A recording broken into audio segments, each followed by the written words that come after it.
The purpose of the meeting is to look at the annual report of the Department of Education and also look at the audit report of that department as well. The meeting is going to be conducted in two parts. The first part is going to be an in-committee meeting of the committee. That means that it is closed to the public and there will be no members of the public allowed. And the purpose of the first part of the meeting is for the committee to be briefed by the Auditor General of South Africa as well as the Audit Committee on the audit outcome of the Department of Education. So once we finish that briefing, we'll ask questions to those who've got questions and interact on a question and answer session. So once we finish that first part, then we'll go to the second part of the meeting, which will be the open part of the meeting where we'll be briefed by the department on its annual report. And in the meeting, they will also be allowing members of the public to participate, either online or those who happen to come in person will also be allowed, but only after the members of Parliament have exhausted their questions. Now, as a matter of record, we'll like us to start the meeting by allowing the members of the Provincial Parliament of the committee as well as those that are alternate to please introduce themselves for record purposes. Good afternoon, Chairperson, and to everyone. Also, my name is Matrodi Maseko.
indicated before that we are having this meeting in two parts. The first part was when we had an in-committee meeting where we were briefed by the Auditor General and the Audit Committee about the audit outcomes of the department. And then the second part, that meeting is a closed meeting where we don't allow even members of the public, only members of the committee and members of the provincial legislature in the form of members of parliament are attending. And then the second part is when we are briefed by the department, and then it's also an open meeting. It's open to members of the public, either who attended physically and those that are online. But the procedure of the meeting is that we will allow the department, if there's anything that they want us to take or want to raise to our attention, they will allow them to do that, and thereafter we will ask questions and we embark on a question and answer session. When the members of the legislature have exhausted their questions, we will open it up to members of the public who have attended, who also will want to ask questions, and thereafter we wrap up the meeting. Now, let me make use of the opportunity to welcome the department led by the minister. Take it to your maiden attendance to Scopa in your new position. Welcome, Minister. We value very much your presence.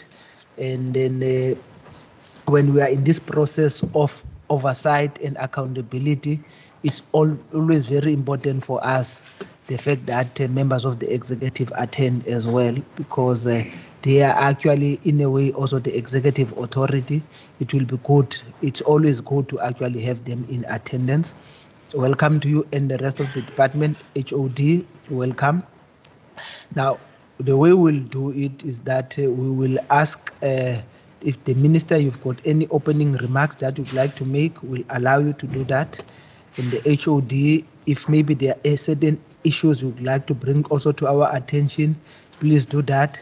The report itself, we take it as read by the members of parliament, and then we will just embark on a question and answer session. As you know that we are only dealing with C and E, part C and E, because part A, B and D was dealt with. And I always remind members that they must please not bring those outstanding issues from those sections here. So if they could not be resolved there, they must remain where they are. Here we are only dealing with C and E. So especially for the attention of Honorable Said and Bartman. So now without any much ado, Honorable Minister.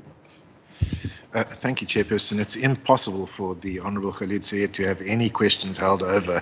He asked, he sort of put a doctorate on the table. Chairperson, I did make some opening remarks earlier this morning where I covered both Part C and Part E.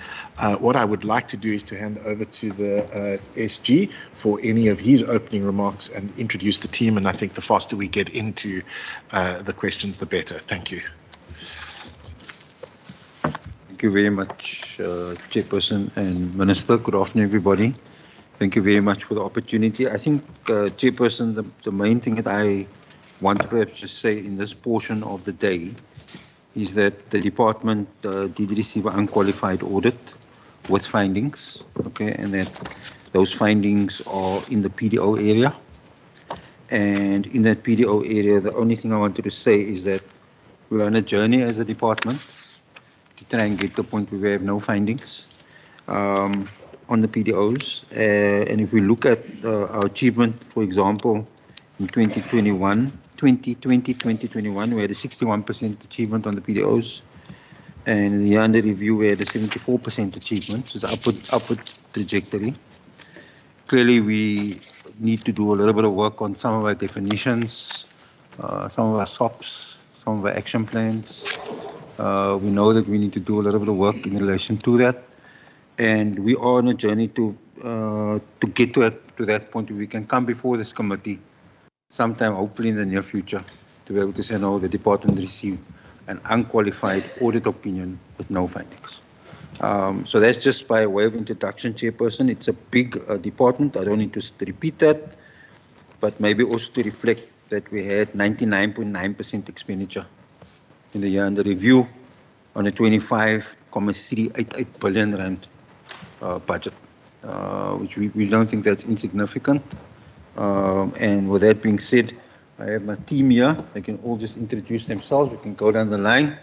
But maybe then just to thank you for the opportunity and to thank all the agencies around the table who have assisted us to get to this point.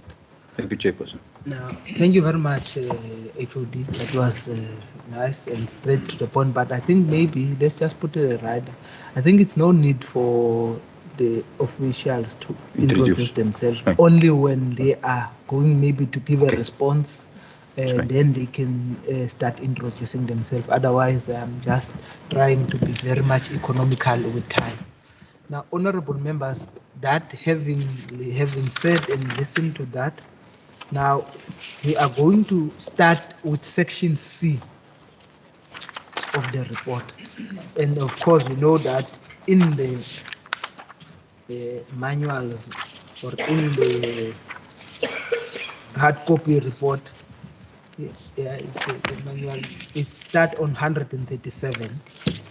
And then I would want to get an indication from those members who would like to ask questions or point of clarity, or would like to make comment on points on section C of the report. Honorable Batman, Honorable Said, Honorable Ngondo. Let's go in that order, honorable members. Thank you, Chair. I have a question on Part C. I just also want to know, when would you like us to deal with our questions on the audit report as well? No, I think we normally would like to keep the audit report one for E. When we deal with E, we also deal with the audit report, both of the Auditor General as well as the Audit Committee. That's fine. Thank you so much.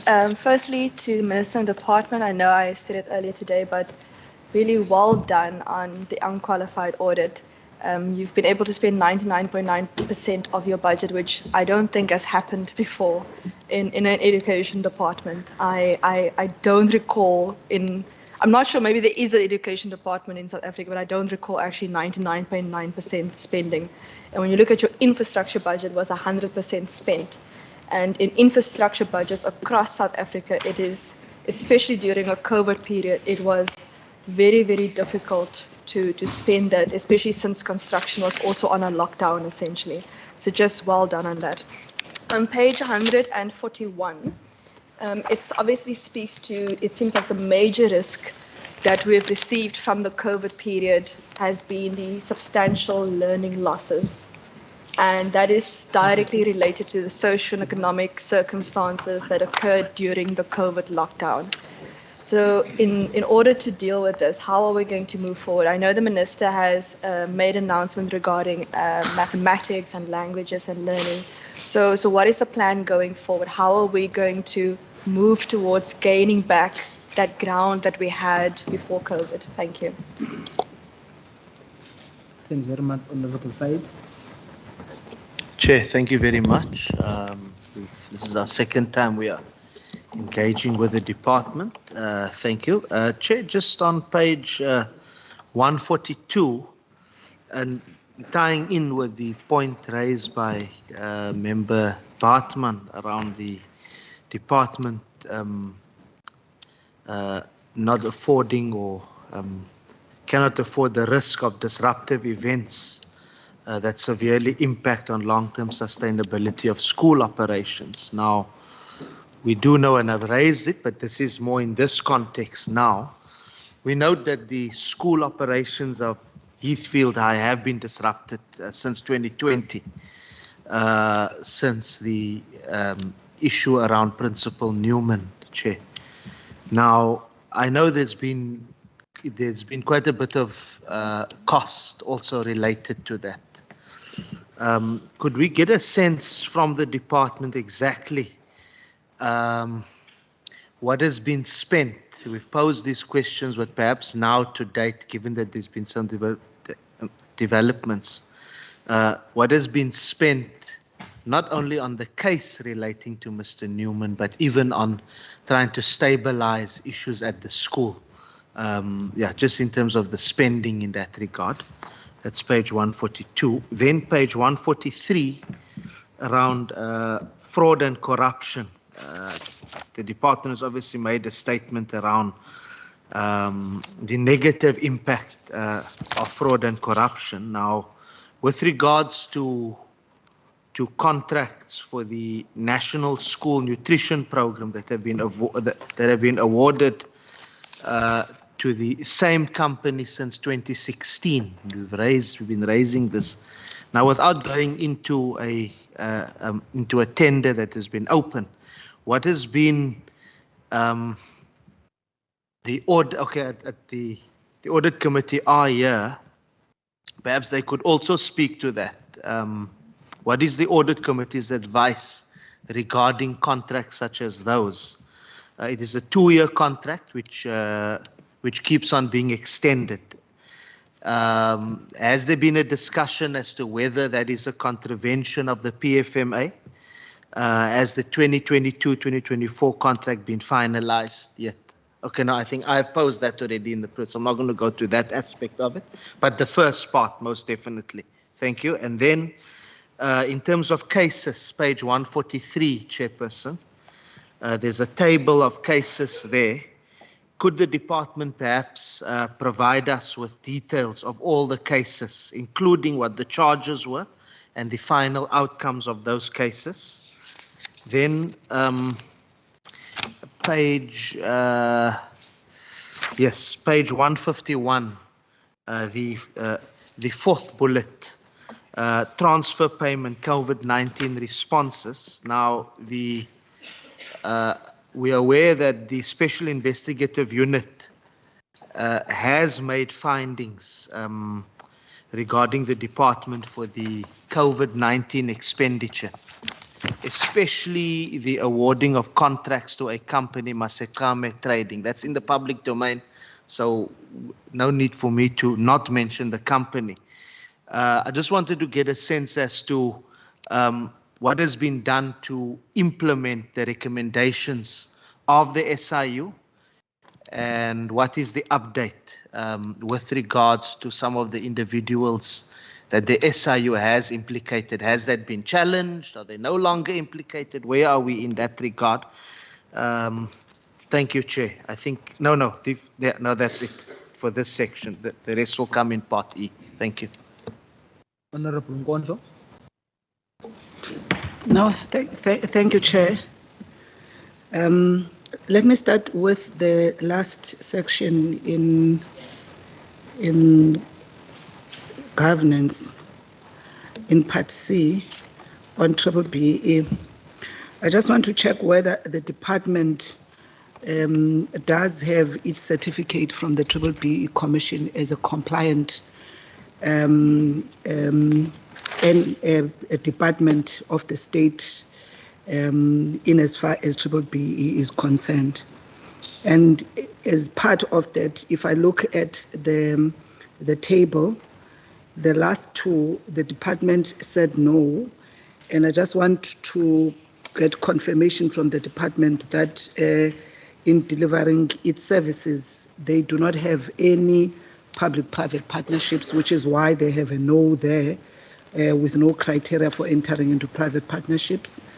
And again, that in delivering their programs and related services, they do not have any entities or any providers that they need to determine incentive grants and all what is related there. That's my first question, Chair. The second one, Chair, if one goes, I'm interested in this emerging risk, which I think the department alludes to in as far as this added mandate on ECD, which they raise there.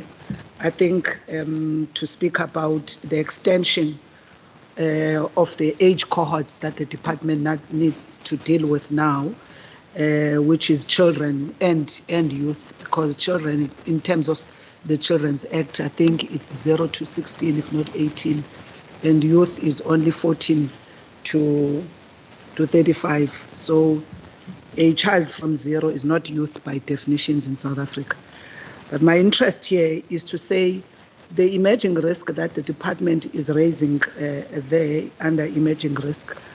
What plans, having articulated this as a challenge, given this new mandate, what are some of the mitigating strategies that the department has put in place to try to sort of manage this addition to this department, given already the workload that it has?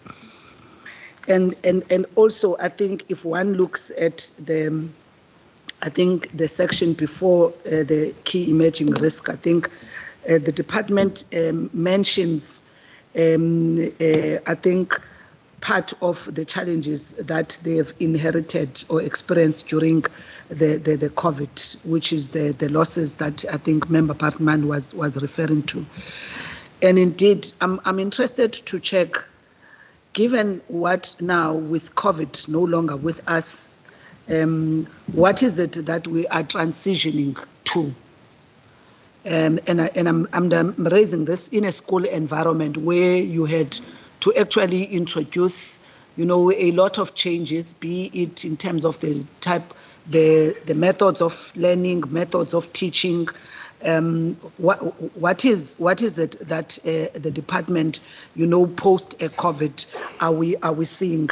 And I'm raising this also in context to the e-mobi that is mentioned there for parents and also for learners, whether the department can safely say the schools and the parents have got, at this point, we're at a level of equitable access to technology, wherein if you then premise a method of this nature based on IT, how many of your learners together with parents are going to be able to have access to that? So I'm trying to understand that, because you also are mentioning, I think you mentioned a concept of educational poverty, which I think we all understand and appreciate with our communities at this point. And that is why I'm asking that question, that against that backdrop, do you believe with such an intervention of e-mobi from just a technical instrument or technological instrument, can you match or can you qualify that at this point we are dealing with a situation where, our households, particularly those that are parents and learners in your school environment, has got a technological access at this point? So let me just stop there, Chair.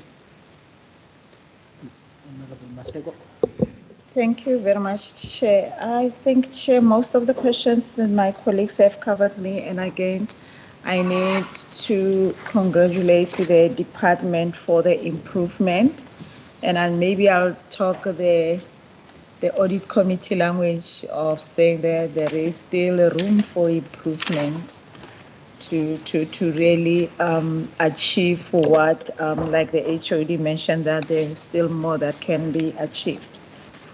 I just have the last question, I think, from me, because other questions have been asked. On page 144 about the health and safety and environmental issues, you talk about the safety of learners. I want to find out, maybe as a sample checking, how do you profile the schools for the safety, for the department to react to their needs? And I know from the city it's a different language, but because I come from the rural, I'll choose a place like McGregor, where it's in the rural areas, and most of the time there's no police, and engage with the police for the safety of the kids. And it's one of the small towns that you will find the kids are being forced to deliver the drugs, and those kids are being waited for as they walk the streets because the parents are at work. Now, For you to react, that means you have to do profiling. So I just want to find out now, how do you profile the problems maybe that are being identified by the schools, whether being a governing body or being the school itself? And how do you react to that? And in the scenarios, like in the rural areas, which department do you call in to partner with you? Because it's not always that in the rural areas we see all the departments being involved in partnering with the Department of Education to react for the benefit of the kids. I think other questions, Chair, have been covered in. Thank you very much. From my side, I think I only have one question, but again, I was saying to the committee when we were dealing with the Auditor General and the Audit Committee that, I was saying, I think I only have one question really, which is very simple on my side, but before that question, I was saying to the committee when we sat with the Auditor General and Audit Committee, I always want to start things on a positive note. And then, but then if that can't help, then we've got reason to deal with people that, because we've given them an opportunity, they can't say that they have not been. Like I said, I know last time when we met with you as a department, among other findings that were there was that your annual financial statement were late. And of course, it might sound small, to us it was a very big thing. But we were encouraged by the commitment you gave that it's not going to happen again. And it didn't happen. So that we take that also as an improvement. But I think also the main issue, obviously, when we come to see we are going to deal with, we must find a way of arresting it and try and resolve it. But I was just on page 146. On issues of financial management, I appreciate the fact that you had a 99.9% expenditure. So, but there is that point that you did not do. It might be good to maybe just take us through it, because if we want 100%, if you want a clean audit, a clean audit is 100% achievement. So maybe it might be good that you can just tell us what was the, but there you are saying that there is a paragraph that said that the reason for the underspending per program can be referenced on page 16 to 17 of the annual report. Now, of course, when I go to 16 and 17, I don't know whether you are saying of this report, of this one. When I went there, I just could not make, but maybe it might be good that if you can just elaborate for me on that one. I'm going to stop there. I don't know, Minister, you're going to start or you're going to give straight to the department? Okay. Thank you very much, Chairperson. We will try and answer these questions as best we can. I will try and deal with a few. So just I'll speak to the learning losses one, number one. Number two, I'll speak to that. Fraud and corruption on the National School Nutrition Program, Mr. Eli. Thank you very much, Mr. Eli. Masikwame SIU, I will speak to that. Triple B, double E, Mr. Eli. He's gonna. Thank you very much, Erna. And then, okay. And then ECD, between Mr. Lewis and myself, we will answer that one. And then, are we transitioning? Do we have equitable access? I'll answer that one. And then number 8, safety profile. Mr. Lewis, would you be able to please answer question 8 on the safety profile? And then Mr. Eli, will you answer question 9 as asked by the chairperson? Yes. Okay, thank you. So, Chairperson, thank you very much for the opportunity. So maybe just to say, just in terms of the impact of learning losses and, where did we go with learning losses and, what is actually happening in relation to that. But in education, as I think I did mention this in this morning's committee, but to mention it here, Chairperson, in SCOPA, is a direct correlation between contact time and learning losses. And if you don't have the necessary contact time, you can't actually cover the topics that need to be covered to be able to say the child actually has mastered the topics. That's one thing. Number two, in education, the other thing is routine is also very important. And in the previous year, there was, a lot of disruption. And even in the year under review, we had rotational learning, so a little bit of disruption also in relation to some of the grades. Luckily, we had the vaccination program that came in the middle of the year in July, and that helped us to get everybody back to school once the third wave had passed, and we then pushed the whole sector back into the school system. So when we talk about the learning losses and what is our plan for mitigation of those losses, I think the first thing in the year under review is we push for a full return to school. And we did get a full return to school eventually, Chairperson, in that year. We had to push, and the vaccinations did help us to be able to just give a sense of calm and a safe feeling to our staff, to just make sure that we do have that, essentially that full return to school. And so then the programs needed to run to be able to make sure that we can get there. But the other thing that happened is, Mr. Mohammed can perhaps speak to that if it's necessary, Chairperson. But there's also a thing where we introduced what is called a trim curriculum. So every subject, they looked at the whole scope of the subject and they said, okay, what can we safely take out of this subject but still have the essence of what we want to do? So we did that as well.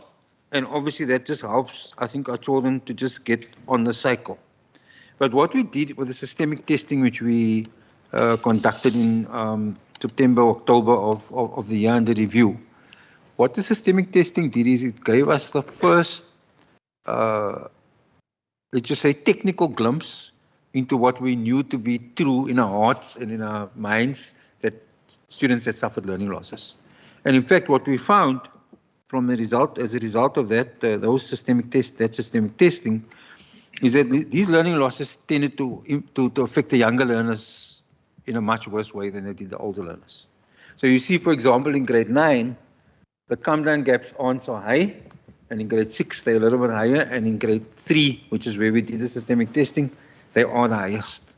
But importantly, Chairperson, around the world, where people were talking about learning losses in every country, that was the first study in South Africa that potentially now can demonstrate there was actually learning loss, because we did it at scale with every grade 3 learner, every grade 6 learner, and every grade 9 learner in the system. So systemically, that's something the whole country could then base their, what is going to be our response. Going forward, we are in the 2024-25 financial year, the country will be looking at a kind of realignment of the curriculum to see whether we aren't doing too many things. Mr. Mohammed is on that team, on the national team, that is looking at that, and there is an opportunity to be able to do that. So one of the things that the department did in this period is to understand that it appeared to us that, from the studies and the conclusion of the studies, the learning losses were felt in reading and in calculating. And so what we did is in the foundation phase specifically, as you of course know, I know that didn't happen in the year under review, Chairperson, but I'm just trying to answer the full context of the question.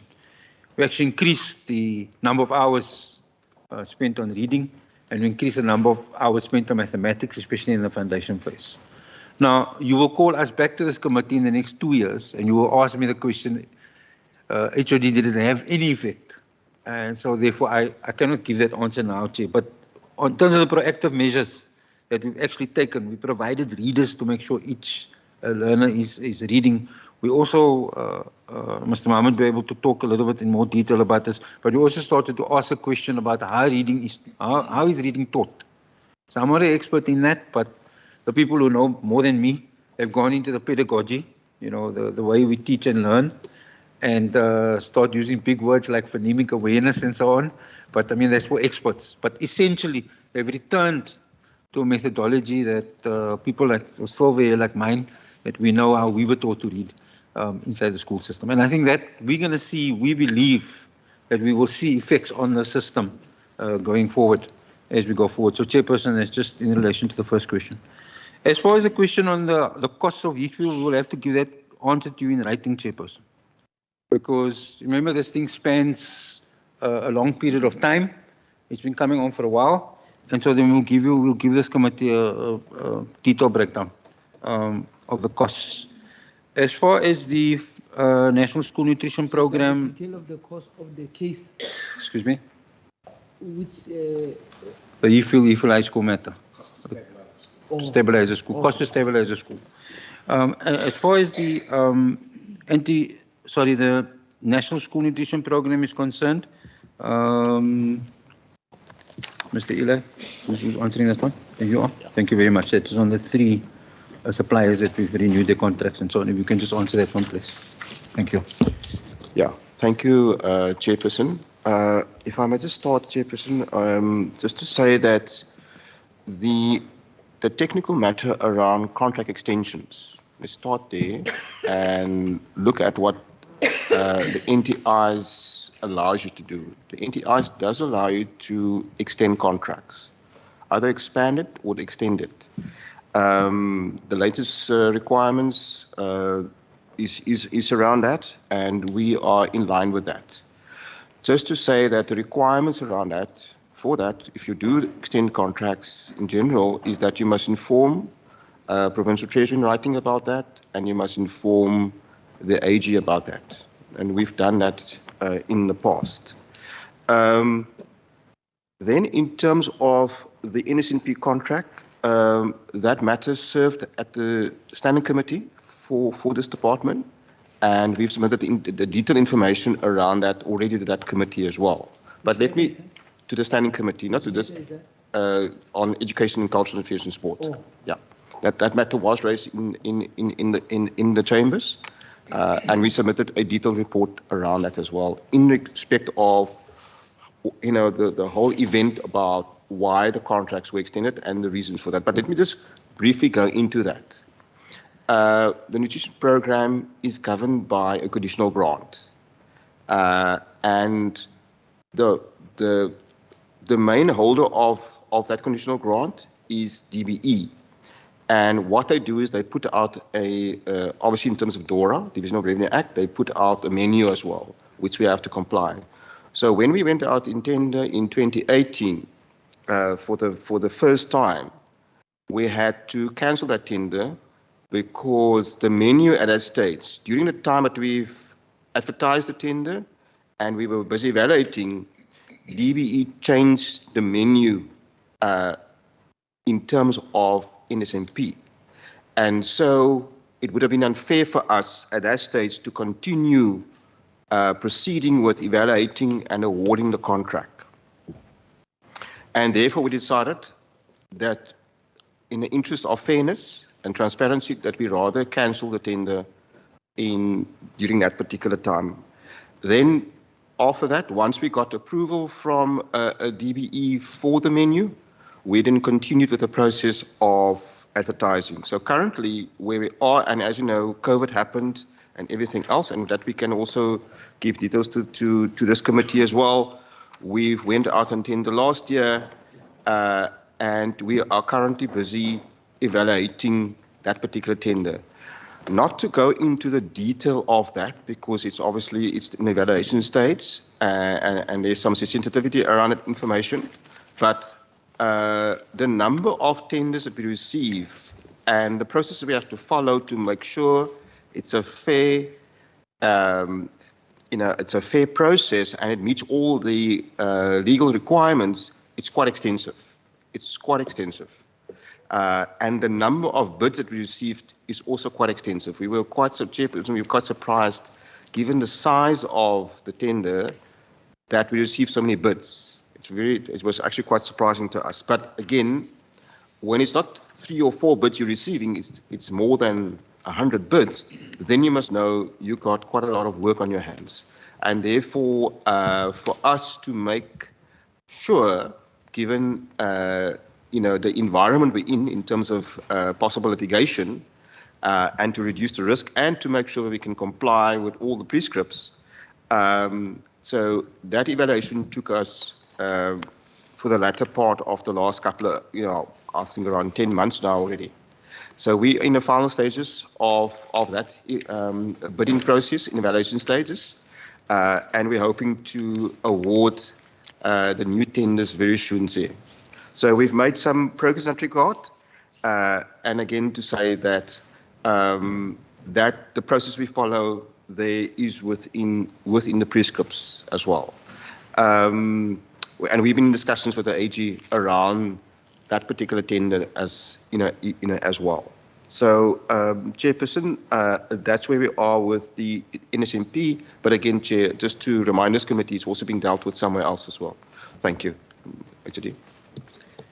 Thank you very much, Chairperson. The next question was on the cases in terms of I'll do it this way.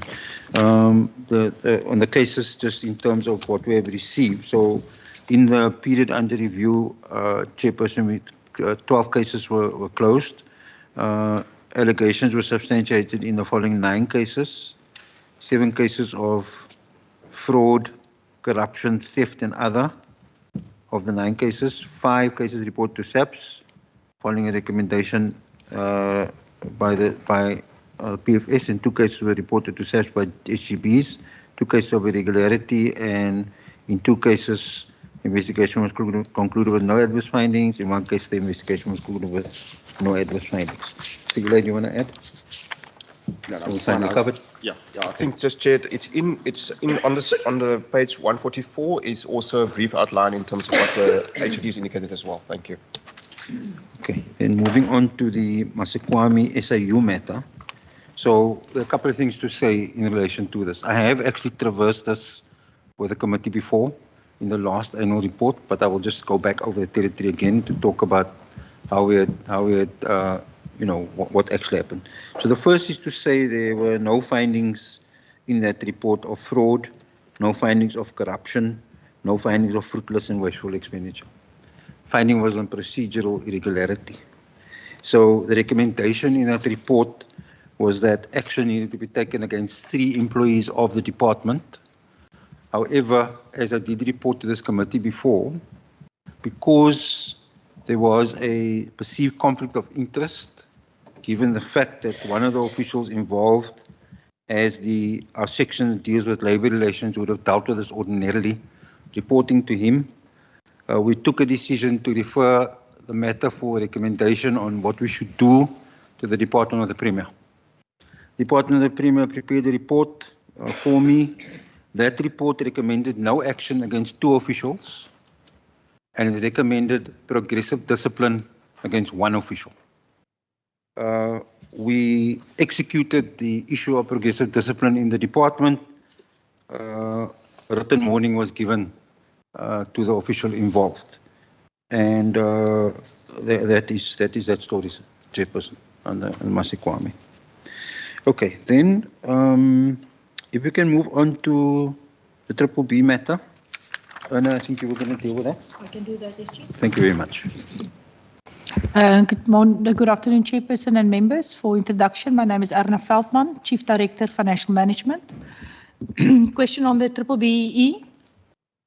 Whether the department has got a certificate. I think it's important to highlight to the committee that in the beginning of 2020,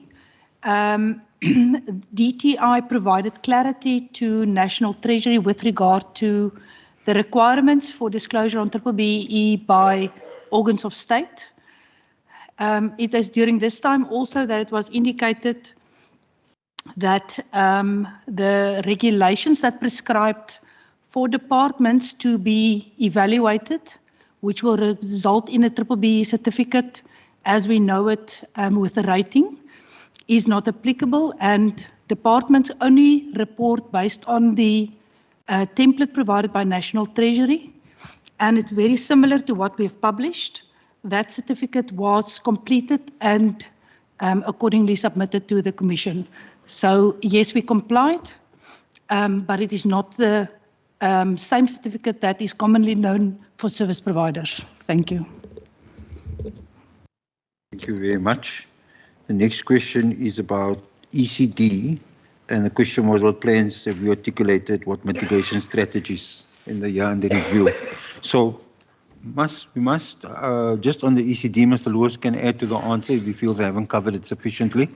But maybe just to say on ECD, we think from a systemic systems point of view, we've gone for ECD, but actually the sector hasn't actually sorted out grade R.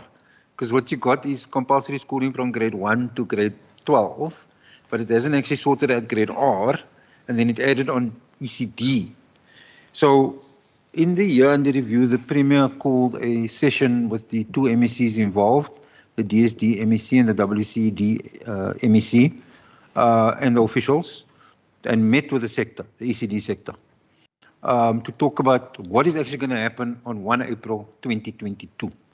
Because in the year under review was the planning for what was going to happen on 1 April 2022.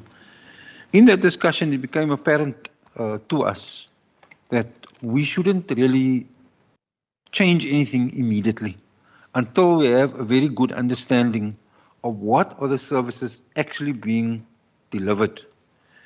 Part of the difficulty with this sector when you deal with such a vulnerable sector of a society is if you make fast sudden moves and change things too quickly, you could maybe just damage something that you didn't have an intention to actually damage.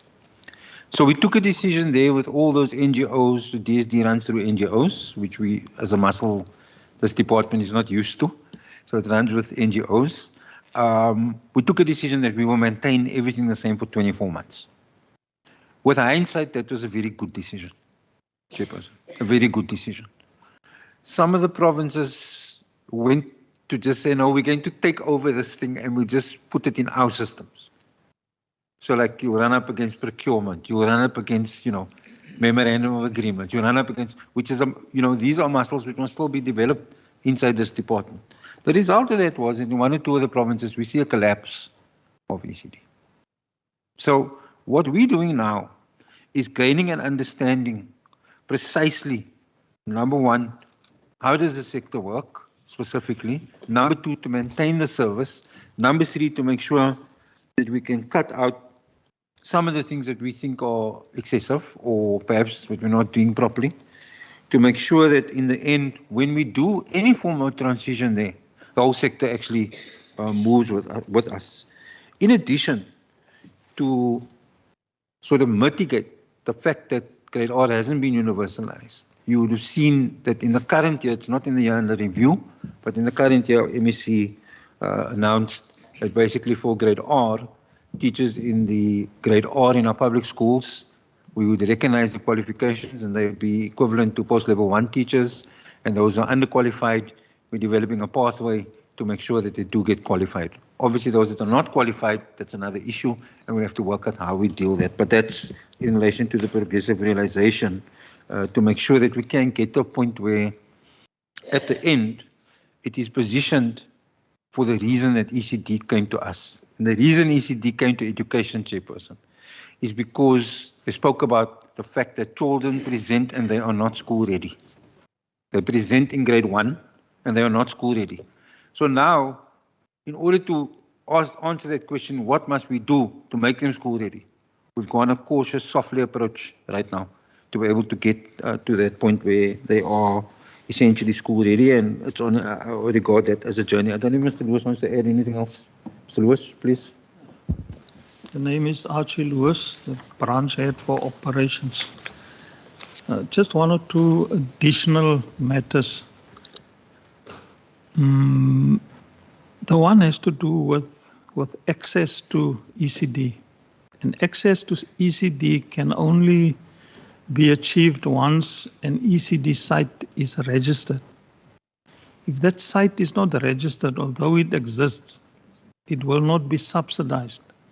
And in that sense, the children at such a site will not benefit from the intentions of government. That is the biggest challenge and risk that we are sitting with, but we are dealing with it. By the end of the first quarter, we have registered 1,566 sites. And by the end of the second quarter, we have registered 1,599 sites. So there is an improvement. We're trying to deal with this. Our biggest stumbling block in terms of the registration lies at the compliance documentation, which the site must submit to the department. And amongst those compliance documentations are information or certificates that the owner must receive from the municipality. And that is the biggest stumbling block. Let me give you examples, from of the documentation that they need to submit is to provide to the department the zoning of that facility. Now we know in some areas, especially if you look at it in informal settlements where we have ECD sites, that land doesn't belong to the owner. So even if the owner does have money, the owner cannot change the zoning of that land. You must submit an approved plan of your building. Now that you can only get an approved plan if you submit a plan to the municipality, and to submit a plan to the municipality, you must own the land in order to do that. You must have sufficient playground area for learners. You must have sufficient parking. You must have sufficient ablution facilities. All those shortcomings are the real issues that people on the ground are struggling with. We are doing everything in our power to see how we can assist it. In a meeting on Monday with DBE, I raised the suggestion that maybe DBE on a national level must try to engage entities like SALGA to speak to municipalities so that we can see how municipalities on that level can help us, facilitate the registration process. That's the first one. The second one, there are risks in the sense that there are initiatives or interventions being developed currently by DBE on a national level so that it can be implemented uniformly across the provinces. That will take time. I foresee that some of those interventions will only start to yield some dividends towards the end of next year, going into 2024. And those interventions are important because it will help provinces to stabilize the sector. I also raised with DBE that the one thing that's worrying for me is the whole issue of the governance at these ECD sites. If we go to a school, then a school has got a school governing body that deals with the governance of the institution.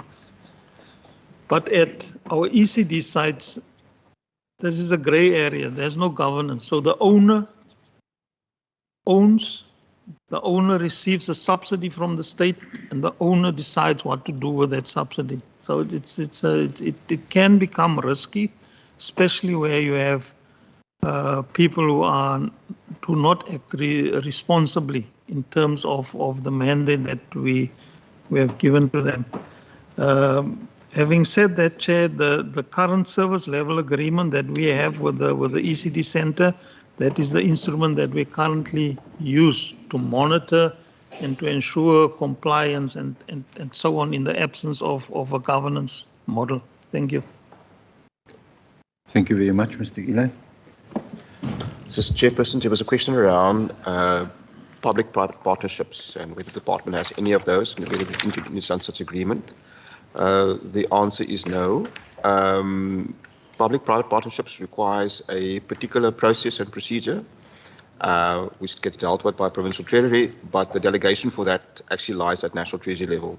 So we have nothing like that in our department.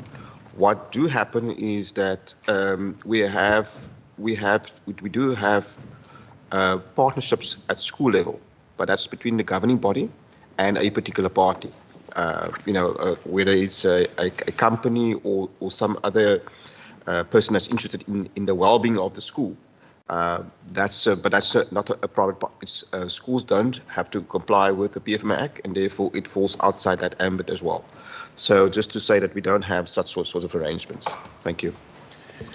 So then, the second part of the question that was also asked was also in relation to access to technology and whether there is uneven access, how we're going to transition to have equitable access was the question. So I think this question can be applied to everything, Chairperson, because the one thing about technology is that we know, we're caught in a situation where we know that we have to expose our learners, our young people, our teachers, our system to technology, because that's how the world will actually advance. And we know, but we know also that at the end of the day, it's about people can also must be able to afford it. And so therefore, in order to do this side of it, what we've done is we provided an opportunity here, which we think can actually help. Obviously, this is progressive, so progressively try and realize and push that out to more and more, let's just say, ECD centers. But remember now, even in the schools, we have access through to get Wi-Fi access and other kinds of access, broadband access for schools. But essentially, it is also about us providing an opportunity for people to make sure that we can launch them into the digital revolution. And that's what that thing is referring to. So I think over time, as we sophisticate our knowledge in relation to the sector, I think we will see that over time we will be able to make sure that we give everybody access that needs to have access in relation to this matter. Chairperson, then Mr. Lewis, you were going to just talk about the safety profile that you were going to ask about. We were specifically asked about the rural safety profile because the issue being that in the city areas we have a network, but what is the network going to say for making sure that in the rural areas we have a similar kind of thing? Chair, thank you. Around safety, which is what we've spoken about this morning as well, you know, the high level safety risks are at schools in the metro. We must admit that, you know. As we move towards the rural areas, it's not that it doesn't feature there, but the critical issues we find in the city, where in the metro, where we have about 900 of our schools, we find in the metro. In the metro, we have an organized system whereby we almost want to say color code our schools, where we know where our red or high-risk schools are. In Khayelitsha, Delft, Menenberg and Over Park, somewhere in the Helderberg Basin, we also have a few. And those schools are dealt with in terms of a small budget that we have, about 36 million rand, which is managed by our Safer School Sub-Directorate in the department. So what they are doing is basically at schools that are high-risk schools, we ensure that there are security almost 24 hours a day at those schools. It comes at a high cost.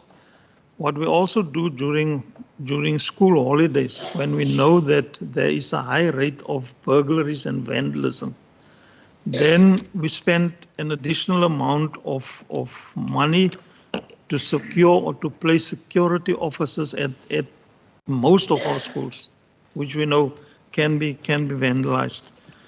What we also do as the safer schools in most schools, including the rural schools, during holidays, we run programs with the learners at those schools. And there is a way to keep them busy during the school holidays, but secondly, to have them on the school premises. Because once there is physical people on the school premises, it kinds of help to make sure, you know, that the burglaries and the vandalism is curbed.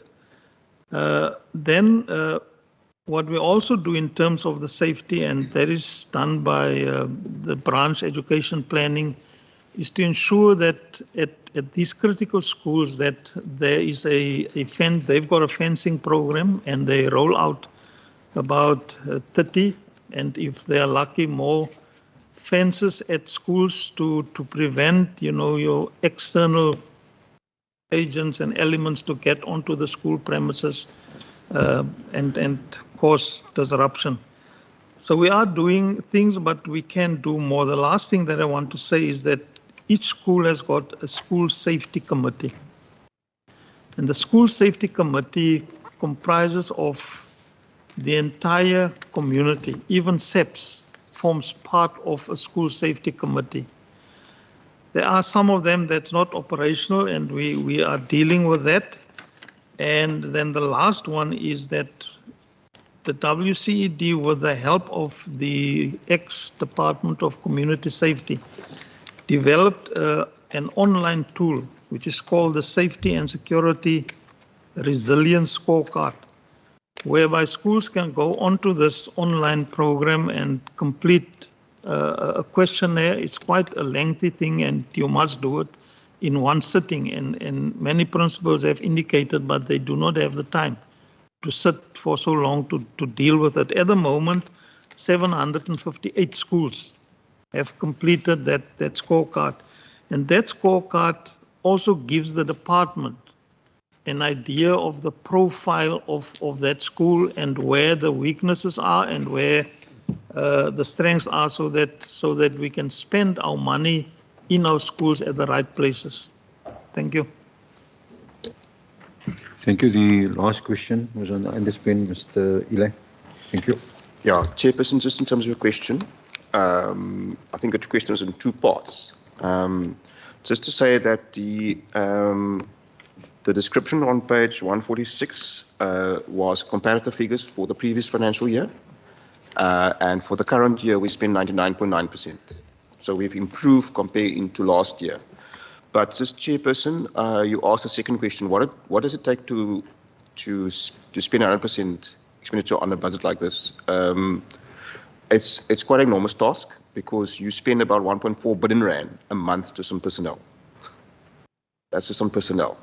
So you want to get that right first, and make sure that you employ everybody else on time and within time, and there's no staff turnover.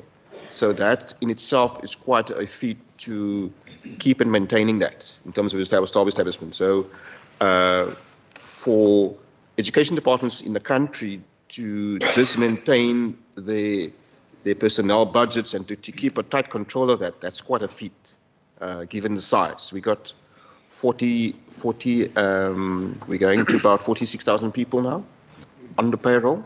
Then we've got another 20,000 people in schools through the Presidential Youth Initiative as well, but those are transfer payments. So we've got quite a huge staff to manage. But again, that is something, if your personnel budget misses a beat 1 month, you get into trouble by the end of the year. And that's a train. It's like a ship that sails. You can't turn it quickly around. It takes hundreds of yards to stop. And that's where the other government departments in the country find themselves in. They can't stop that boat, because it takes a year and maybe 2 years to turn that, just like you start turning that boat. So the key is for personnel is your staff establishment, to keep that on track. And in our department, we have a team between finance and HR that run a matrix to make sure that every school on per cell, we have establishment, and we stick with that. That control is something that's key in terms of that. Then as far as goods and services are concerned, we've got a 2.5 billion rand budget for infrastructure. Now, if the weather doesn't play along, or whatever the case might be, electricity doesn't play along, the power's off too long, then it can influence those factors as well.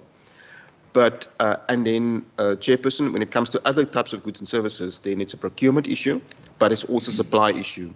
So what we've seen this year and last year, what happens in China matters, if we want to say it like that. So if China has lockdown, it cripples our spending and our procurement in terms of supply of goods and services. So, for example, we've ordered for our math, science and technology grant, we've ordered certain IT equipment and equipment for our schools, and there was delays in terms of that. And so that stuff just carries through. But for the 9.9 Chair, if I can just draw it closer. So we have obtained for those 32 million rand on expenditure that we didn't spend, For most of that funding, we applied for rollover. Rollover means that we've got a commitment, we've either placed an order, goods was delivered, but we haven't paid for it. So that's the process, and before that we go through a formal process through Provincial Treasury. So some people in some departments, they see rollovers as part of expenditure, but we take a conservative view and say, look, that's obviously something we have to make sure that we can get an application to the PT and we can get that approval successfully completed as well. But again, Chair, 100% on the education department, technically you overspend basically. That's where you end up if you do 100%. But we try every year to come closer and closer, because I think for us what becomes important is service delivery. I think it's important that we turn the expenditure into service delivery from a qualitative perspective, and that's mainly our aim in that regard. Thank you, Chairperson. Is there a follow-up? Because I want us to move to section E. Okay, let's allow the 2 follow-ups. Honorable Matu. Thank you, Chair. It's not a follow-up, it's just to confirm the response to my profiling. So with the response, you're saying there's no profiling in the rural areas. It's only the metro where you are seeing a lot of the need for the safety of the learners, or I heard it otherwise. Because I'm asking this, and that is why I was asking the profiling. I mean, Citrusdal was #1 in the rape cases within the country, and it's in the rural areas. So that is why I'm trying to find out the profiling. It will be, it's not every school, but there are the areas that we identify, like your Brede Valley in Worcester, where there is gangsterism around there. That are you really profiling in the rural areas, or because of limited resources you are now concentrating in the metro only, or there is a plan of that happening maybe in future for the other rural areas? Thank you, Chair.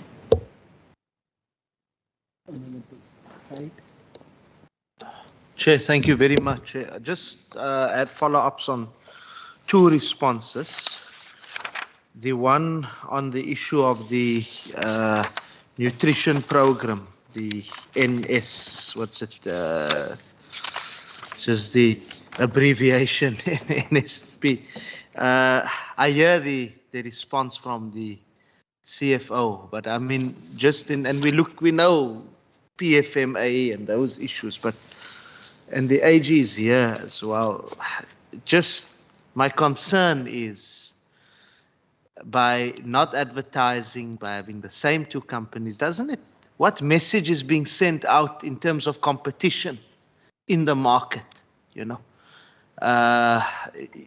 We understand issues of technicalities, but competition, being able to ensure that also small businesses, others have an opportunity to also benefit in the space. That's just, then the second issue, which is a bit more concerning for me, is the response on the Masekame issue, the irregular process. Let me not say fraud, because that was not what, I don't want that impression to be out there in the public that there was fraud and corruption, but irregular process. That is still something negative in terms of governance, which the SIU has spoken about. And the SIU, as has been indicated, and last year as well, the SIU made recommendations for action against 3 officials.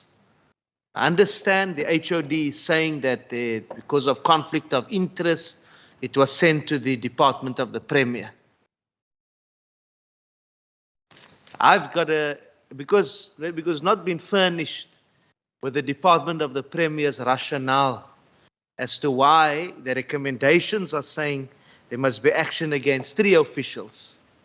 But the Premier's department said, no, action only against 1, which is a written warning, and not against the 2. Now, we're not hearing from the Department of the Premier here. Perhaps, Chair, and I don't know if it would be fair for me, because WCD I don't know if they can speak on behalf of the Department of the Premier, given that they shifted, rightfully so, if they say there was a conflict of interest, to the Department of the Premier to look into. So I just find that problematic, possibly because we're not armed with all the information. And perhaps, Chair, you should then be calling the Department of the Premier with the WCED to appear before SCOPA and to take us through their recommendations of the SIU report, how they've read it, and why their recommendations are different to what the SIU recommends on this matter. Thank you, Chair. I want to take another approach in terms of us moving forward. I think the honorable member asked one question and you asked two questions. So it's basically three follow-up questions. Now, what I want to do, I want us to go to section E. I'm just mindful of the time constraint. Note those questions. Now, when we get to section E, start with those questions and respond with those questions. I've noted them as well. I just want us to make progress, man. Otherwise, we are moving like chameleons. Now, any honorable members, are there any question on section E you want to ask, Honorable Bartman? Yeah. The first to raise your hand. Yeah, you were the first. Firstly, Chair, I just want to say well done on the fact that I heard that the country is obviously going to be adopting the Western Cape's systemic model, test model system, given that we were the only province with this previously. And also just, I really love the ECD website registration. I actually keep it on a note on my phone for in case anyone ever asks about it, because it really does set out every single step one has to do with all of the forms. And even in my constituency with the local municipality, it's been really difficult helping people getting that documentation in order, because if the local municipality isn't coming to the table, then it's really difficult to open an ECD. My first question, and I should probably give the same context I gave earlier, so I'll try to go through it quick, is regarding the finding on textbooks. Now, in the 2019-2020 annual report on page 79, the definition that we were working with was the percentage of learners provided with required textbooks in all grades in all subjects per annum. In the 2020-2021 to 2022-2023 APP, on page 40, it was the percentage of learners with English first additional language and mathematics textbooks, grade 3, 6, 9, and 12. So that's like the vision, what we wanted to achieve. The 2021-2022 book, which is now on page 75, the definition was the percentage of learners with textbooks in every subject in every grade. So it hasn't changed. The estimated target was 40%. And it was reported that the actual achievement being not applicable was removed because of COVID, affected the supply of TSM, especially because learners were working from home. Now, the AG argued the removal of the actual performance target should have been reported. Okay? In the audit report of 2018-2019, page 5 at the time, and that's when I wasn't in education, I was still in SCOPA. The auditors, or AG, highlighted that the problem with textbook finding was it was not able to obtain sufficient appropriate audit evidence. That's a quote. That's exactly what was written. At the time for that audit, myself asked, why did you not simply count the number of textbooks in the classroom? Like I wrote it down as in the notes of the audit reports 3 years ago. The late member Botha at the time, which I also happened to write down, asked whether the directive guideline was clear on how to report and what was the communication and frequency to correct this. And the AG's response at that time to member Botha was, when you discuss the control issues with management, you make them fully aware of the discrepancies and you then revisit how you collect information, and it's not always practical to get information when requested. The 2019-2020 audit report spoke about the indicator not being specific in clearly identifying the nature and required level of performance. Again, for that audit, I asked, what appropriate evidence do you need? The HOD at the time said the targets are confirmed by DBE at a national level. So I asked, is the next year's audit going to be the same? Are we just going to be listening to the same thing? And we didn't get an answer at the AG at the time. The 2021-2022, now we're back here, Chair, on the 14th of October at 4 on Friday. The AG says, okay, it is removed, but it should have been reported. Okay, it should have been reported. But now the question is, in Chapter C, page 148, there's also progress that's being reported by the department on this indicator, saying that the activation of an issue and retrieval function using CMIS will ensure that the department is above to provide regular, accurate and complete performance reports. The new textbook function will also allow management to perform adequate reviews of the listings that support the indicators to ensure that accurate records are maintained. So I asked the AG today, again, why don't you simply go count the textbooks? So we received answers about, yes, the indicator comes from national and there's an opportunity for the department to change how they collate information. And they said to the department, you need an SOP on how you collect information, okay? I asked the audit committee today, how are we gonna fix this? Because now we are spending money year after year after year on checking indicators when we could be spending money on counting the textbooks. So my questions here today in the open session are to the AG, because we didn't have enough time for the follow-ups, if all provinces are accepting this particular KPI from national DBE, will it come up in every audit finding, in every department of education, in every province across the country? The second question I have is to the department. And that question is, now what?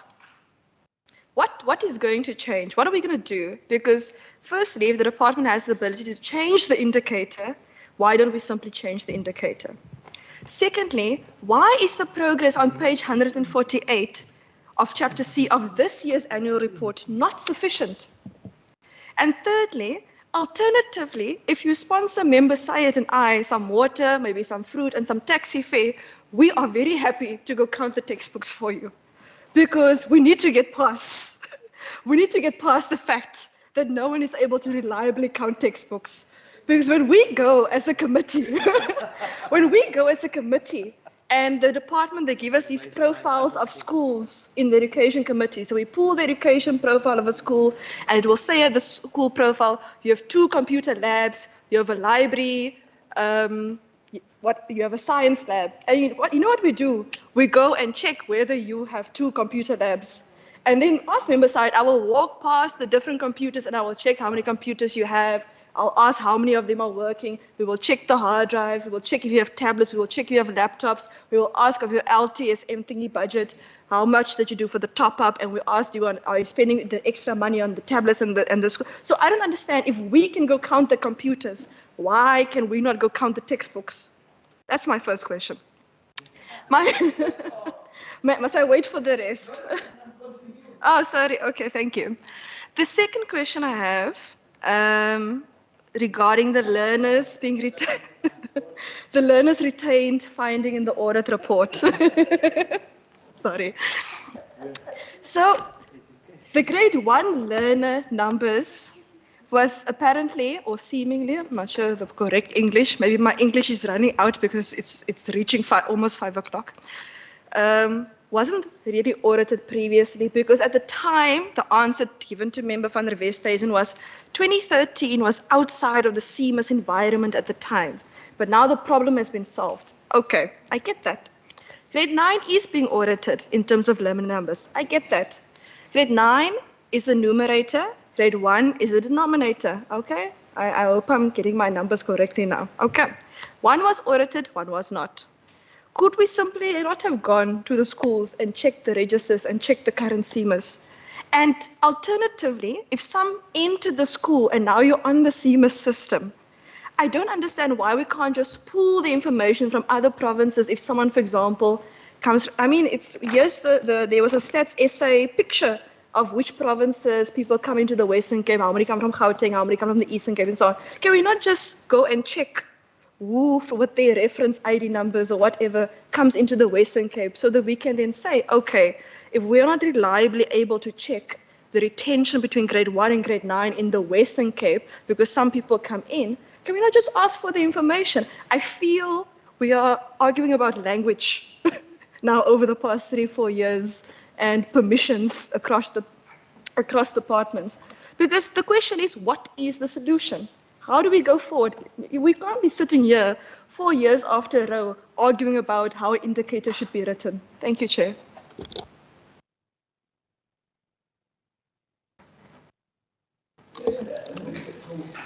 Yeah, ne? I must confess, I missed Honorable Batman. Perhaps we must lobby for her to come back to the economic cluster. What's wrong, Member Maseko? Okay, let me first check with the minister. Understanding that, Minister, you come from the department, both of them, of clean audits. And now, I think you are in a different department in the social cluster. We actually had this conversation earlier on. If one consider this particular department, and we had an interesting opinion from the internal audit about the notion of whether this department, it is feasible for it to actually realize a clean audit. I'm interested, having been a minister that actually delivered such in your previous other departments, would you be able to commit to us a clean audit for this particular department before you leave? And if so, can you indicate if there are any of such conversations? I had even the HOD, I think, did in a way make that indication that it is possible, somewhat different to what the internal audit opinion was giving us. That's the first one. Secondly, Chair, I think we also raised, I think, the question of this repeating sort of finding from the AG about performance information and reliability, which is not something that is new. What I'm trying to understand, which has always, I think, been my interest, and I'm raising to the department, is that if we were to go back to target setting, indicators, is this particular problem lying there? And I'm asking about it and trying to just get a more technical response regarding why this particular finding is actually a repeat in this department. Because I was just saying we consider annual report as a post facto exercise, and I'm interested to say, perhaps when we set the targets, when we set the indicators through which the performance information tries to sort of marry the two, is there a challenge there? Because indeed, as members wouldn't want to see once again, when we come back to this discussion, the same report or the same finding being here. So if one can just get a sense from the department, what seems to be the difficulty in this regard. And I think the internal audit did make mention that from them, obviously, they make recommendations that are not necessarily binding, in terms of some of the issues that they would present to you. And that's why I'm trying to understand what exactly is the problem to get to the required outcome when it comes to this issue of reliability of performance information. Then the other one, Chair, I think is on page 243, as it relates to the details of the irregular expenditure. if it is possible to just get an indication if any staff has been disciplined, where is the case at this point, if maybe more information can be given. But also in page 234, actually, I think the Chair, you would recall when we had the discussion with the Premier's office, the Premier's department the other day, the notion of salary overpayments, given that the Premier sits as an oversight, we were told that actually this problem is in departments, and we can already see that there's even debts written off, I think, in 234 around this. What is the extent of this challenge in this department of salary overpayments? How does it occur? How many staff members are involved in this, and what are the remedial action? If you can just give us an indication around that. That would be my questions for now, Chair. Thanks. Yeah, for now. Thanks. Yes, thank you, Chairperson, and I'm glad that the Honourable Nkondlo referred to the overpayments to staff, because that was on my list, and thank you for dealing with that. Chair, one of the items not listed here, but which I know has been a problem for many years for schools and education departments, has been the whole issue of keeping track of learners throughout a learner's career. And obviously learners are leaving a province and are joining a province for many reasons, and therefore are leaving schools and joining schools, can I almost call it mid-career. You know, not all learners will that start grade 1 in this province will finish their school career in this province. And because of this, there have been allegations of ghost learners, there have been allegations of duplicates, and there's a lot at stake for education departments, but also down to the level of schools in terms of numbers that you report on the 10th school day, whatever, determine allocations to your school, financial allocations, resource allocations, etc. And my question, and I want to link it to the Auditor General's comment that they couldn't quite trace or couldn't quite confirm the retention rate of learners in the Western Cape. My question is, to what extent have we already been able to resolve that? It seems there is a problem, but it also seems to me as if we might be requiring software linked to ID numbers or thumbprints or things like that, to be able to uniquely identify each and every learner. And it also seems to me as if this software is actually required not only at a provincial level, but even more so at a national level, to ensure that, for example, you know, the allocation or appropriation of funds to provinces are accurate. So to what extent would we be able to assist the Auditor General with their concerns in this regard? Is there some light in the tunnel? Thank you, Chair. Honorable Said? Fine. No question on E. Okay. Between Honorable Patman and Honorable Nkondlo, that E has been handled. Okay. Honorable Maseko? On E. No questions on E. Oh, you've also been covered by Honorable Nkondlo and Honorable Patman. Chair, I think I've been covered by the honorable members that have also used my time. So the second round, I will make sure that I will make sure that you get my questions. Okay. Now, just before then, I will allow the department to respond. I think one of the issues that was raised, and we spent one of the issues that was raised by the Audit Committee and Auditor General, of course, was this whole issue of this material non-compliance, which result into this finding. Now, of course, it's quite a complicated issue because it goes also to the level of definition as well. How do you define the issue of textbooks?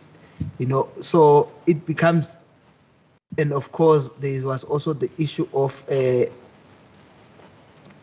the non-compliant with the KPI requirements. And then also some of the issues, as much as they were raised with the department, some were corrected, some were not corrected, which is again something that leads to this. But the key is the definition of this requirement. I think that's what is the elephant in the room, which we must try to arrest and assist the department, because we will want the department to have this clean audit. But I think also Honorable Batman has raised the issue of, because I wanted to ask this question in the Auditor General, but we are against time, to find out what is the experience in other provinces, so that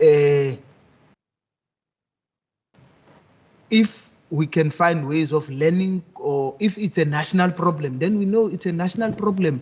Then we know that we will never have a Department of Education that has a clean audit right through the country. If it's so I think it might be good, maybe either the AG when you respond, or even the department as well. What is the experience you've meant? There's someone who you obviously you do interact with your national counterpart. I would like to get the sense as to what is the experience in other provinces, so that we can deal with this matter.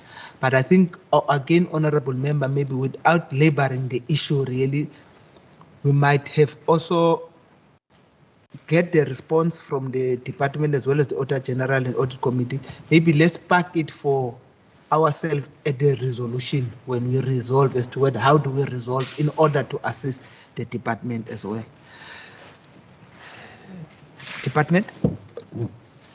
Thank you, Chairperson. So there are a lot of questions there between Mr. Ila and myself. We'll try and answer the questions, but I want to start first with the first question that you asked, sir. If I may, I'll start with that question. So the issue is that the Auditor General did actually find compliance with the retention rate and the system, that system was solid for grade 10 to 12. Let's just say that. So in other words, the finding for grade 10 to 12 was fine. Now we must ask ourselves, here's the question for us. Why was the finding fine for grade 10 to 12, but it's not fine for grade 1 to 9? The answer is very simple. We have unique CMS numbers for every child inside the system that can be tracked at any point. And so children in grade 10 to 12, CMS numbers, they have a CMS number, you can track them and you can see.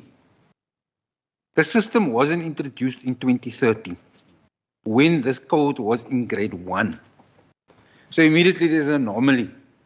The same set of, let's just say, procedures being used to measure grade 10 to 12 are then being used to measure for the retention rate for grade 1 to 9, by the AG I'm talking about now, the testing that they did. And obviously they find there that because the CMS system wasn't in place at that time, there's a different issue. Because now it's a system issue. It's not like whether we overcounted or undercounted. Truth of the matter is 10 to 12, the fact that they accepted 10 to 12 shows us that the CMS system is actually solid, that it gives you a reading of the uniqueness of the system. The difficulty with 1 to 9 is that we don't have CMS numbers that we didn't have at that time when they were in grade 1. So now it becomes a backtracking to be able to sort of, let's just say, calculate backwards, and whatever we had put on the table in relation to that, the AG felt that wasn't good enough in relation to what we had put down. So I just wanted to make that point, because you see at the end, to go back to, remember Sayed's thing about the nutrition, when he said, it's a couple of technicalities. We actually have to work with the technicalities, Chairperson. That's why we're sitting here in front of Scopa. If we don't follow the technicalities, you'll be asking us, why have you done that? So, for the National School Nutrition Program, for example, on the tender issue, we agree with Mr. Sayed. I agree, Mr. Sayed, you're correct. I mean, obviously, the best thing is you want competition. But if technicalities arise in a process, your expectation of how the state employees, which is us, will respond is that we mustn't come here to say to you, oh no, the children actually were fed, but you never actually followed the procedure. You were up into us as a committee. You have done it. You've done it on other matters. So basically, we sort of caught as a system here to say, listen man, the track lines are like this. We can't play outside that. How do we play inside this? And when we, so that just in relation to the question of the Mr. Ilak and maybe Eric one or two, but I just want to respond to that to say, yes, it is technicalities on the nutrition thing, but it's because South Africa, where we are right now, technicalities actually matter. We asked another question here about what action did we take against irregular expenditure? We're on a 25.6 billion rand operation. I don't know if you, it's bigger than Nedbank, right? It's like massive, right? So then when you look at the irregular expenditure, if you take out the SAU matter, which is one matter, okay? There were, I think, 10 other matters, Mr. Eli, we have a list.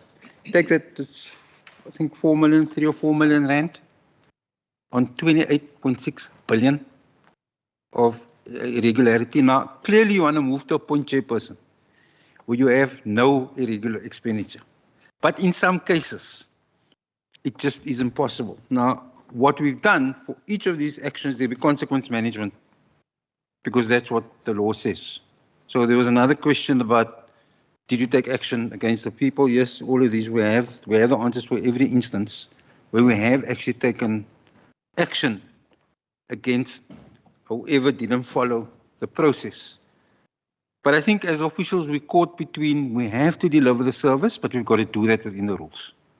And that's in relation to that answer. I also do want to say that we are on a journey in relation to speaking about the question of, I did in my opening remarks, speak about in relation to the indicators and our approach to making sure that we get to a point we can present to this committee and say, look, we don't have findings on our indicators, or we don't have significant findings on the indicators, and that will result in a clean audit. But that is a journey, Chairperson. That is a journey that the department, will have to take. The truth is, I started off by saying we need to relook at some of the definitions, technical indicator descriptions, and some of the words we've actually used, because in the end, the difference of opinions that come into the words, we sit down with the agent and they say, no, you said this, but that's not what we see, because our interpretation is this. So it means we need to be a lot more crisp on what those definitions are. That's why I spoke about SOPs, I spoke about action plans for each indicator.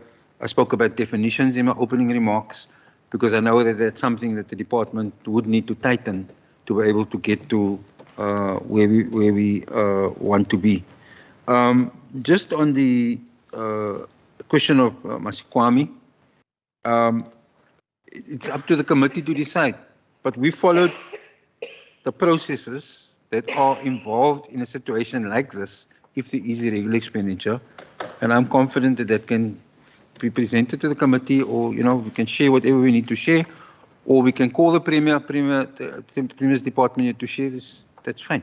That is in the normal course of events in terms of how those things worked out. I'm confident that we followed correct procedures in relation to that. Mr. Eli, there were a number of other questions which I would ask you to perhaps just deal with, if you don't mind. Thank you. Yeah, Chair. I said you want me to deal with Ms. Bartman's question as well. Which one is it? It's on the first finding. I'll talk to this one as well. You can go for it. Yeah. Yeah, you talk to it. Yeah, I think I think just Chairperson, just generally, and I think just to respond to Ms. Bartman's question in a different way, I think that the level of auditing and the level of engagement currently with the AG is not about the actual issue. It's the technicality of the issue.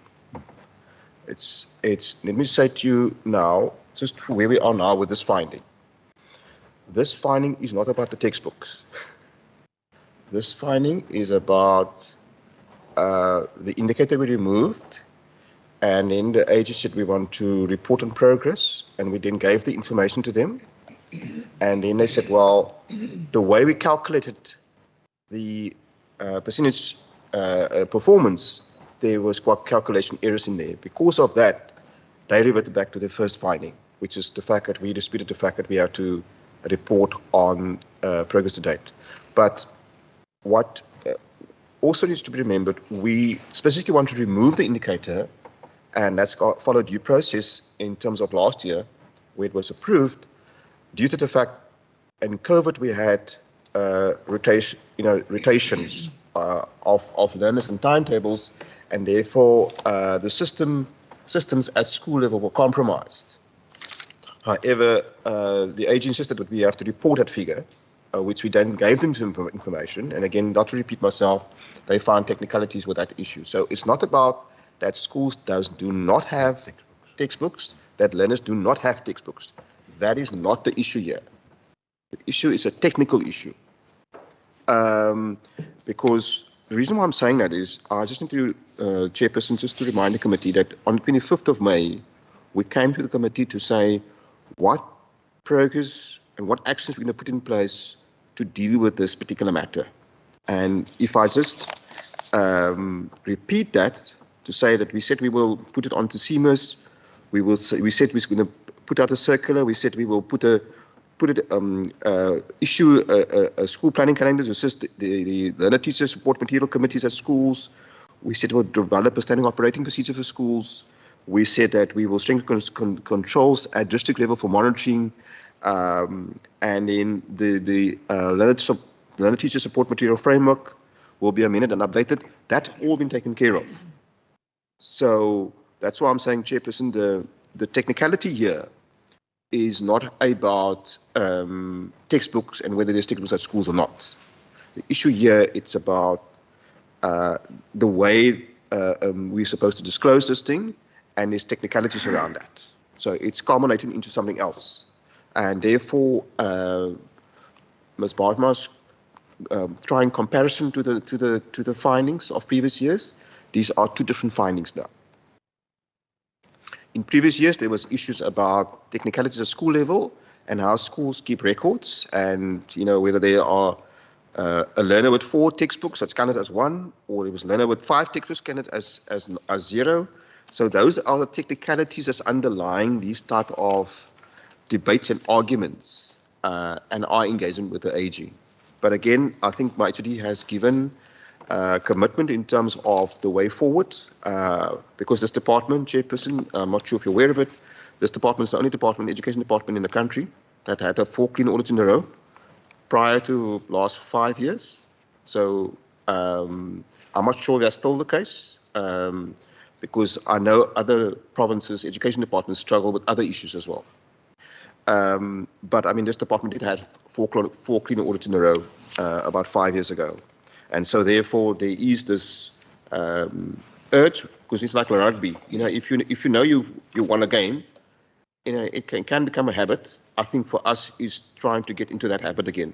But there are, given the size of the system, there are certain aspects we have to get right. Some basics we have to get right, and it's the same for the grade 1 to 9. We need to get the definition and the description of that indicator quite clear, because that's the challenge that the AG was actually starting to challenge us as well, to say that it's not very clear what we are trying to measure. So that we have to get right.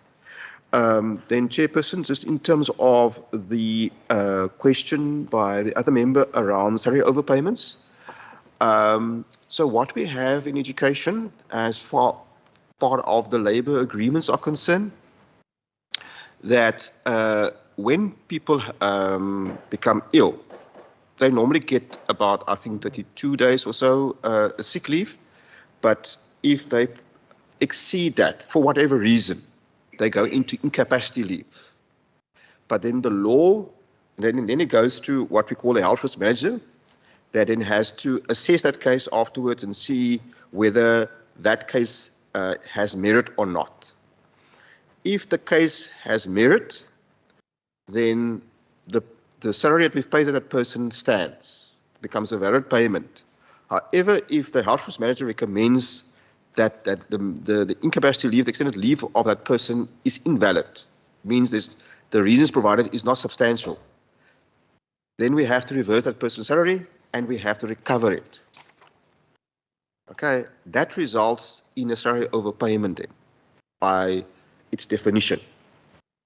And because that's the way it's constructed. It's been raised in this forum previously, many years ago, around how that is constructed, but that's how the labor law reads how employees must be treated.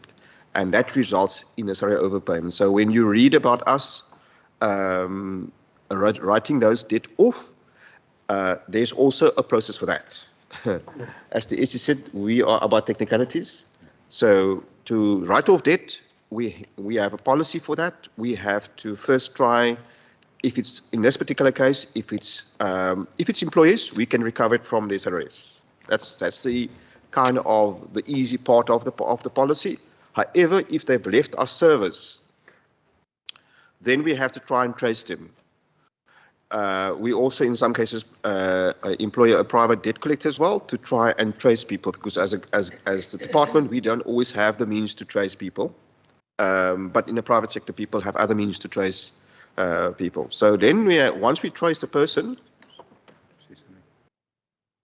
Yeah. No, it's not point of order. I just, through you, Chair, if you can indulge me to just do a follow-up so that when he wraps up in the response to that, okay, then we don't have to wait until he comes. Is that in order? Please do. Thank you very much. I just want to find out, because the response we got from Premier with their centralized services to that overpayments to recover, explanation was like it's a little bit difficult because sometimes you'll find that an employee resigns and goes before you can do that. But your response now, it says there is a system in place that you can recover that. So now those are parallel responses that we get, that you can be able to do that, unless there are facets that are different scenarios to different challenges of being of those overpayments that are happening within the employees. I think that's what I wanted to find out, Chair, unless if maybe I didn't hear you correctly. So I think, Chairperson, I'm not sure what the Department of Premier does, to be honest with you, but we've been employing on an occasional basis a private debt collector because we understand the limitations of tracing people outside. But through a private debt collector, if we do trace people, then we go into the process of contacting them and then starting the process of trying to recover that. But in terms of that process, we have to assess their financial capability to start repaying that money as well. And we start negotiating a period of the recovery period as well. So that then it becomes a negotiation period. If it is so that we have assessed that the person can't afford to repay, or for whatever reason, then we have to obviously look at that in terms of a particular process, in terms of write-off. But if the person can repay, then we follow due process. Then we start recovering over a period of time. So there are processes to recover, and we've been doing it for years. Unfortunately, economics plays a role here. The ability of people that do have jobs, if we do trace a person, the person has a job, we can maybe recover. If the person is unemployed, obviously it becomes very difficult to recover. And then we follow, as I said, a different process in terms of write-off. But that is all laid out in terms of a policy. So what I'm giving to you is our policy and our process that we follow to deal with recoveries and write-offs. So that is the process we follow here, and that's what gets reflected here.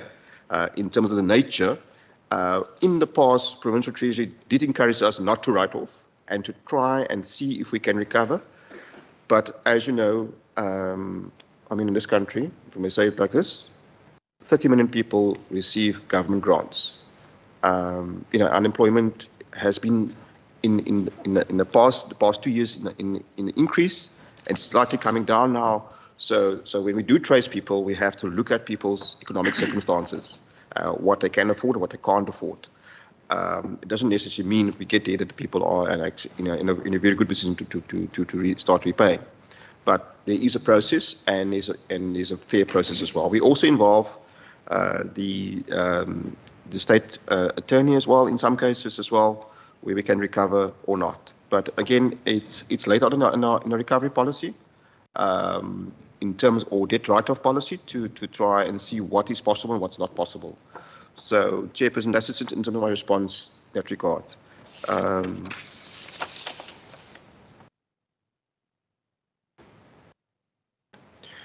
Yeah, I think, Chairperson, just we're going to talk about the tracking system. I think so. You already spoke about it, eh?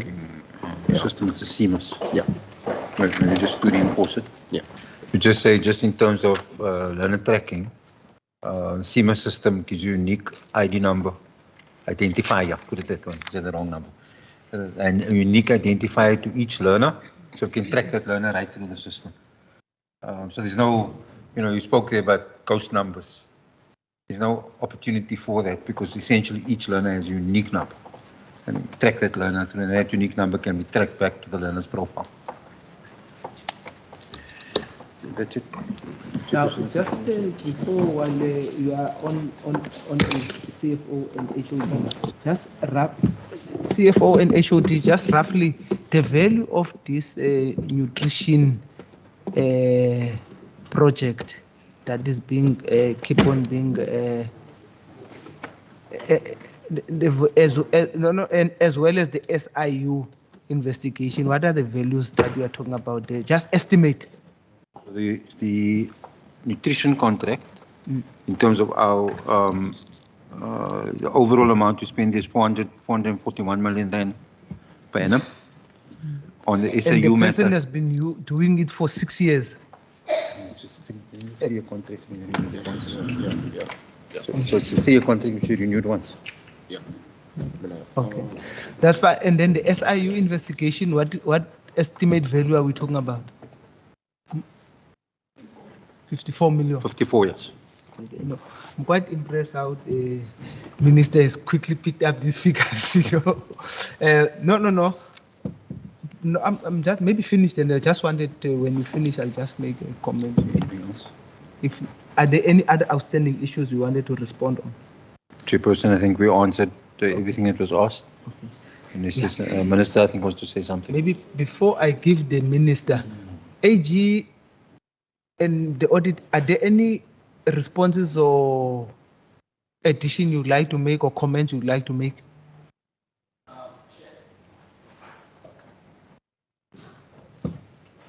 Been covered extensively, and also some of the questions that have been asked, Sangit has also responded to them appropriately, particularly to the one relating to the counter textbooks and stuff. I think when she narrated about the process of the KPIs, that was actually appropriately responded to. So there's no other further comments I'd like to provide. Okay. No. I wanted to give the minister, or you wanted a response? Okay, you wanted just to follow up. It's just myself and yourself asked what's happening in the other provinces. Yes, so I really want to. Is this the same? If we're getting the KPI from national government, is this the same for everyone? Are we all assessing the same way? Yeah. Like, I don't know. I just want to understand. What is the provincial experience in other provinces? AG? Through you, Chair, thanks a lot. If we can go to the medium-term expenditure framework for 21-22, there is a KPI that has been developed by the National Department in respect to, particularly to the learning materials, but is not in terms of the description directly similar to the one the department has actually developed and reported to. But just to give you the overall in terms of the process when the sector actually requires. So the stakeholder, which is the provincial heads also the responsibility to be part of the group that's going to discuss that. And in respect, when the KPIs have been accepted, one of the responsibilities of the provincial department is to be able to formulate basically the standard operating procedures in respect to that KPI and deliberate on how they're going to be able to collate the evidence, gather that monitoring and stuff, and the implementation of the control to ensure that responsible personnel on the ground are responsible to get that evidence for reporting purposes do understand their roles and responsibilities. So those are specific distinctions between the provinces.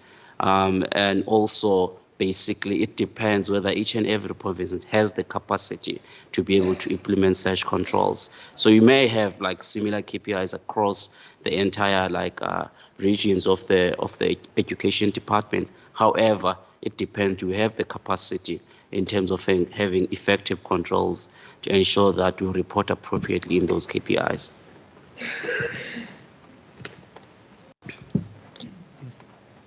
Chair, apologies. I don't want to belabor the point. I hear the answer about how we're doing it here in the Western Cape and what the national indicator is. But maybe if the AG could maybe send it in writing to us, maybe what the indicator was in other provinces and how that was assessed, just so that, because I'm trying to see that, are we doing something that's improving the system, or is there something we can do to improve it even further? So that's kind of what I'm trying to understand in terms of the indicator and how it is audited. But maybe in writing that might be more appropriate. Thanks. Yes, Comrade. Honorable Said. Thank you, Chair. I know it's a long day, Chair, but as we expect the officials to work daily to get our learners into school, we must also work very, very hard, Chair. Not too hard. We know. Smart sidekick now. Smart sidekick. We know we've even got more political responsibilities tomorrow also, Chair. But thank you. Chair, just could we, now that the AG has taken the floor, and it's taken the floor after we hear, there's big amounts around the nutrition program. Could the AG perhaps maybe just comment on the contracts, on the extension of the contract, just to get the AG's perspective on this? Thanks.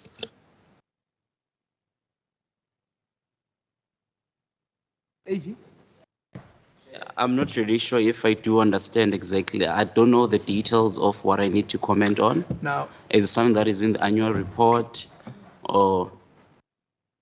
No, look, I understand the AG, but I think part of the reason, I understand the AG's response on that, because part of the reason I was asking the value as to whether of these two contracts that seems to be the burning issue.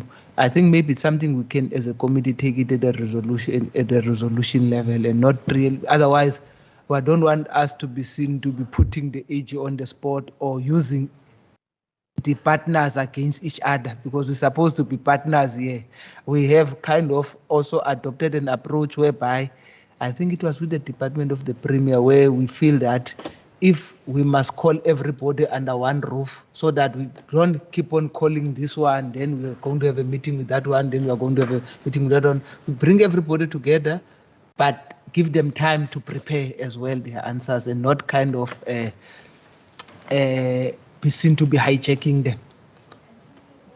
I think, Chair, we need to also be mindful that also the AG deals with their predetermined objectives. So if that was not one of the issues that was dealing with, there's no way that we will have to call him in, but I wonder if we can afford him, if he has to go back and look at that. So we need to just be mindful on that.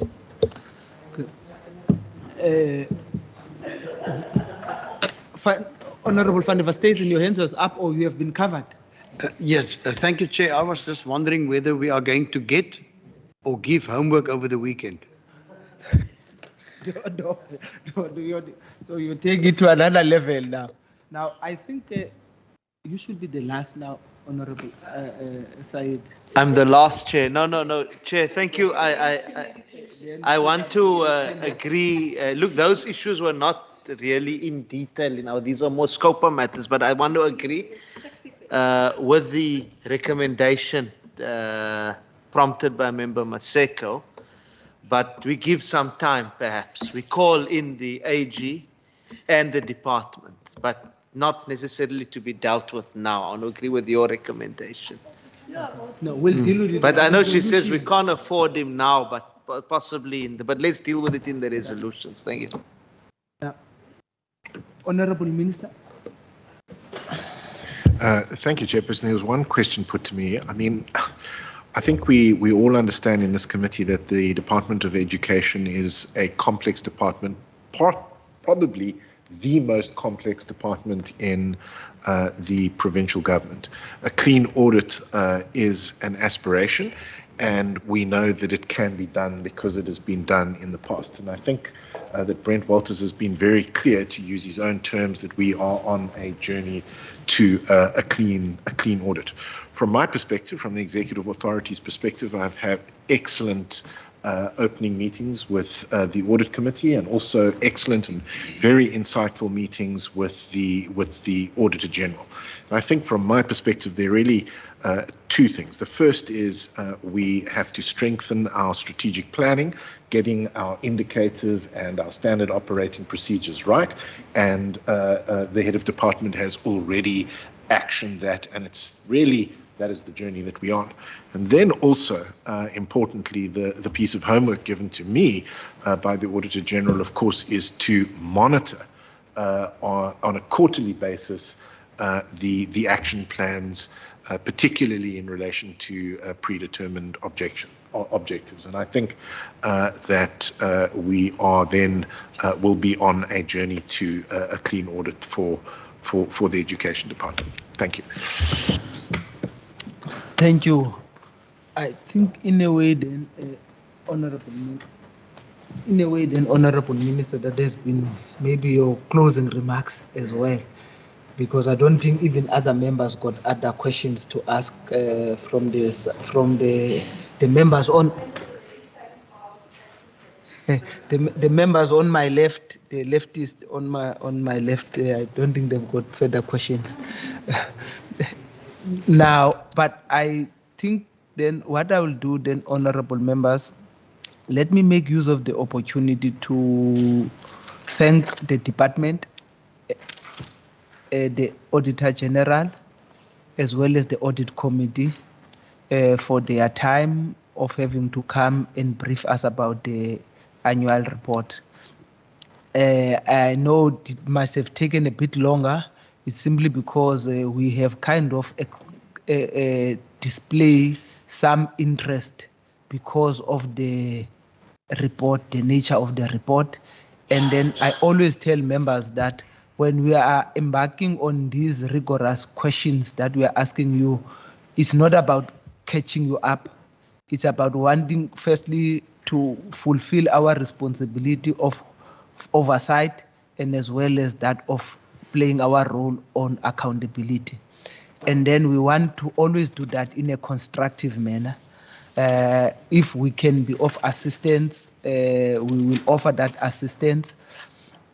But of course, we will also express ourselves as well by way of resolutions that we are going to communicate to you. And then obviously, based on the responses that we might get, we will see how do we take some of the issues forward, because we will really like to see this department to be with the same level with other departments as well. So I think the possibility, the potential is there. And then it's just a question of us working together. Once again, thank you very much. I think what we'll do then, honorable members, I think there's a coffee and tea refreshment. Maybe let's break and then after 10 minutes, as us, we can come back for resolution. I will break. Please join us for refreshments, and then I think we must convene for resolution at it's 18 now. Can we convene at 5:30? 5:30.